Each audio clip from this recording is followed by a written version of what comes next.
Congress BJP ಮನೆಯಲ್ಲಿ ticket ಸಮರ ಕಾವೇರಿದೆ. ಒಬ್ಬರ ಮುನಿಸು ತಣ್ಣಗಾಗುವಷ್ಟರಲ್ಲಿ ಮತ್ತೊಬ್ಬರು ಗರಂ ಆಗ್ತಿದ್ದಾರೆ. ಅದರಲ್ಲೂ ಕಾಂಗ್ರೆಸ್ಗೆ ಕೋಲಾರ, ಬಿಜೆಪಿಗೆ ರಾಯಚೂರು, ಕೊಪ್ಪಳ ತಲೆನೋವು ತಂದೊಡ್ಡಿದೆ. ಅಗಾಧವಾದಂತ ನೋವಲ್ಲಿದ್ದೀನಿ. ಎಲ್ಲೋ ಒಂದು ಷಡ್ಯಂತ್ರನೂ ಕೂಡ ಬೆಳೀತಾ ಇದ್ದಾಳೆ ಅಂತ ಅನ್ನೋದಾಗಿರ್ಬೋದು.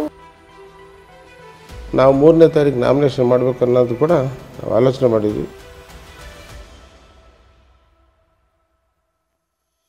ಕೋಲಾರ ಬಾಗಲಕೋಟೆ ಮುನಿಸಿಗೆ ನಿನ್ನೆ ಸಿಎಂ ಮದ್ದರದ್ರು ಕೆಲಸ ಮಾಡಲಿಲ್ಲ.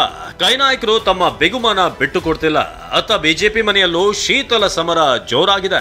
ಬಂಡಾಯದ ಬೆಂಕಿ ಹೊತ್ತಿ ಉರಿತಿದೆ.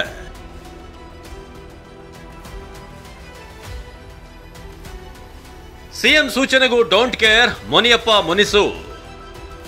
ಲೋಕಸಭಾ ಅಖಾಡದಲ್ಲಿ ಹಲವು ಅಭ್ಯರ್ಥಿಗಳು ಅಬ್ಬರದ ಪ್ರಚಾರ ನಡೆಸುತ್ತಿದ್ದಾರೆ. ಆದರೆ ಕೋಲಾರದಲ್ಲಿ ಮಾತ್ರ ಕಾಂಗ್ರೆಸ್ ಅಭ್ಯರ್ಥಿ ಇನ್ನೂ ಫೈನಲ್ ಆಗಿಲ್ಲ. ನಿನ್ನೆ ಸಭೆ ನಡೆಸಿ ಸಿಎಂ ಹಾಗೂ ಡಿಸಿಎಂ ಕೋಲಾರ ಮುನಿಸು ತಣ್ಣಗೆ ಮಾಡಿದ್ರು. ಎಲ್ಲ ಬಗೆಹರಿತು ಅನ್ನುವಷ್ಟರಲ್ಲಿ ಸಚಿವ ಕೆಎಚ್ ಮುನಿಯಪ್ಪ ಕಣ್ಣು ಕೆಂಪಗಾಗಿದೆ. ತಮ್ಮ ಅಳಿಯನಿಗೆ ಟಿಕೆಟ್ ಕೊಡಿ ಅಂತ ಪಟ್ಟು ಹಿಡಿದಿರುವ ಮುನಿಯಪ್ಪ ಸಿಎಂ ಡಿಸಿಎಂಗೆ ಸಮಸ್ಯೆ ಬಗೆಹರಿಸಬೇಕಾದ ಜವಾಬ್ದಾರಿ ಇದೆ, ಅದಕ್ಕೆ ಮನಸ್ಸು ಮಾಡಬೇಕಷ್ಟೇ ಅಂತ ಕಿಡಿಕಾರಿದ್ದಾರೆ. 3ನೇ ಅಭ್ಯರ್ಥಿ ಹೆಸರು ಮುನ್ನೆಲೆಗೆ ಬಂದ ಬೆನ್ನಲ್ಲೇ ತಮ್ಮ ನೋವು ಹೊರಹಾಕಿದ್ದಾರೆ. ಅಗಾಧವಾದಂಥ ನೋವಲ್ಲಿದ್ದೀನಿ. ಆದರೂ ಕಾಂಗ್ರೆಸ್ ದೊಡ್ಡದು, ನನ್ನ ನೋವು ಕೂಡ ದೊಡ್ಡದಲ್ಲ. ನಮಗೆ ಸೀಟ್ ತಗೊಳ್ಳೋದು ದೊಡ್ಡದಲ್ಲ. 30 ವರ್ಷ ರಾಜಕಾರಣದಲ್ಲಿ ನನ್ನನ್ನು ಬೆಳೆಸಿ ನನ್ನನ್ನು 30 ವರ್ಷ ಪಾರ್ಲಿಮೆಂಟ್ ಮಾಡಿರೋ ಜನ ಮುಖ್ಯ. ಬಾಗಲಕೋಟೆ ಚಿಕ್ಕಬಳ್ಳಾಪುರದಲ್ಲೂ ಟಿಕೆಟ್ ಸಮರ. ಕೋಲಾರದಂತೆ ಬಾಗಲಕೋಟೆ ಚಿಕ್ಕಬಳ್ಳಾಪುರದಲ್ಲೂ ಕಾಂಗ್ರೆಸ್ಗೆ ಟೆನ್ಷನ್ ಕಾಡ್ತಿದೆ. ನಿನ್ನೆ ಸಿದ್ದರಾಮಯ್ಯ ಖುದ್ದು ವೀಣಾ ಕಾಶ್ಯಪ್ನವರು ಮನವೊಲಿಸಲು ಯತ್ನಿಸಿದ್ರು ಕೂಡ ಸಕ್ಸಸ್ ಆಗ್ತಿಲ್ಲ. ಈಗ ಸಂಯುಕ್ತ ಪರ ಕ್ಯಾಂಪೇನ್ಗೆ ಆತ್ಮಸಾಕ್ಷಿ ಒಪ್ತಿಲ್ಲ. ನನಗೆ ಅನ್ಯಾಯ ಆಗಿದೆ, ಷಡ್ಯಂತ್ರ ನಡೆದಿದೆ ಅಂತ ಬೇಸರ ಹೊರಹಾಕಿದ್ದಾರೆ. ಅನ್ಯಾಯವಂತರ ಆಗಿದೆ, ಇದು ಎಲ್ಲೋ ಒಂದು ಷಡ್ಯಂತ್ರನೂ ಕೂಡ ವೀಣಾ ಕಾಶ್ಯಪ್ನವರು ಸಮಾಜದ ಪಂಚಮಸಾಲಿ ಸಮುದಾಯದ ಒಂದು ಪ್ರಮುಖ ಮಹಿಳೆಯಾಗಿ, ಒಂದು ಮುಖಂಡಳಾಗಿ ಬೆಳೀತಾ ಇದ್ದಾಳೆ ಅಂತ ಅನ್ನೋದಾಗಿರ್ಬೋದು. ಇವತ್ತು ರಾಜ್ಯ ಮಟ್ಟದಲ್ಲಿ ಹಾಗೂ ಜಿಲ್ಲಾ ಮಟ್ಟದಲ್ಲಿ ಸಾಕಷ್ಟು ಗುರುತಿಸ್ಕೊಂಡೆ. ಇದೇ ಎಲ್ಲೋ ನನಗೆ ಮುಳುವಾಯಿತು, ಅತಿ ವೇಗವಾದಂಥ ಬೆಳವಣಿಗೆ ಎಲ್ಲೋ ಮುಳುವಾಯಿತು ಅಂತೇಳಿ ನಾನು ಭಾವಿಸ್ತೀನಿ.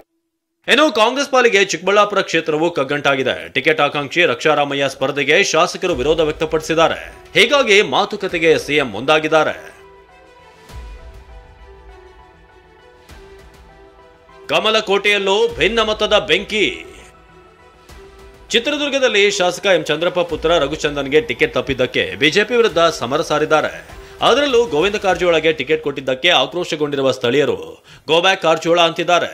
ಅಷ್ಟೇ ಅಲ್ಲ, ರಘುಚಂದನ್ ಪಕ್ಷೇತರ ಅಭ್ಯರ್ಥಿಯಾಗಿ ಕಣಕ್ಕಿಳಿಯಲು ಚಿಂತನೆ ನಡೆಸಿದ್ದಾರೆ.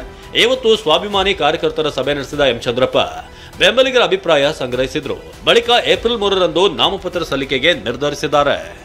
ನಮ್ಮ ಅಭಿಮಾನಿಗಳು, ನಮ್ಮ ಕಾರ್ಯಕರ್ತರು ಒಕ್ಕೂರಲಿಂದ ನನಗೆ ಅವಕಾಶ ಏನು ತೀರ್ಮಾನ ಮಾಡ್ತಾರೆ ಅಂತ ಹೇಳಿದ್ದಾರೆ. ಅದು ಮುಂದಿನ ನಡೆಯನ್ನು ನಾನು ಮತ್ತೆ ತಿಳಿಸ್ತೀನಿ. ಅದಕ್ಕೋಸ್ಕರ ನಾನೊಬ್ಬನೇ ನನಗೆ ಅವಕಾಶ ಕೊಟ್ಟ ಮೇಲೆ ನಾನು ಸಾಧಕ ಬದುಕು ಆಲೋಚನೆ ಮಾಡಿ ನಾನು ತಕ್ಷಣಕ್ಕೆ ತಿಳಿಸ್ತೀನಿ. ನಾವು 3ನೇ ತಾರೀಕು ನಾಮಿನೇಷನ್ ಮಾಡಬೇಕು ಅನ್ನೋದು ಕೂಡ ಆಲೋಚನೆ ಮಾಡಿದ್ವಿ. ಇನ್ನು ನಾನು ಪಕ್ಕ ಮಾತಾಡಿ ನಿಮ್ಗೆ ತಿಳಿಸ್ತೀನಿ. ಇತ್ತ ಕೊಪ್ಪಳದಲ್ಲಿ ಸಂಗಣ್ಣ ಕರಡಿ ಬಿಜೆಪಿ ಅಭ್ಯರ್ಥಿ ಬದಲಾವಣೆಗೆ ಪಟ್ಟು ಹಿಡಿದಿದ್ದಾರೆ. ಇದರ ಬೆನ್ನಲ್ಲೇ ಸಂಗಣ್ಣ ಕರಡಿ ಮನವೊಲಿಕೆಗೆ ಮುಂದಾದ ಬಿಜೆಪಿ ಪರಿಷತ್ ಅಥವಾ ರಾಜ್ಯಸಭೆ ಸ್ಥಾನದ ಆಫರ್ ನೀಡಿದೆ. ರಾಯಚೂರಿನಲ್ಲಿ ಬಿವಿ ನಾಯಕ್ ಹಾಗೂ ತಿಪ್ಪರಾಜು ಜೊತೆಗಿನ ಸಂಧಾನ ವಿಫಲವಾಗಿದೆ.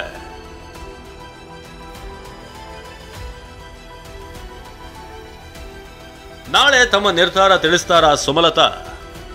ಬಿಜೆಪಿ ಜೆಡಿಎಸ್ ಮೈತ್ರಿಯಿಂದ ಸಂಸದೆ Sumalatha Ambareesh ಅತಂತ್ರರಾಗಿದ್ದಾರೆ.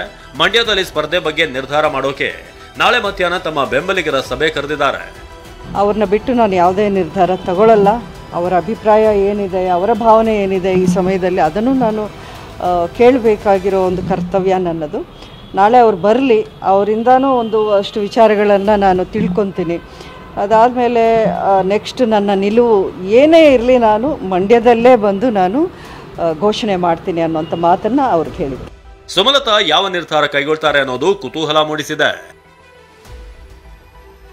Bureau report, TV9.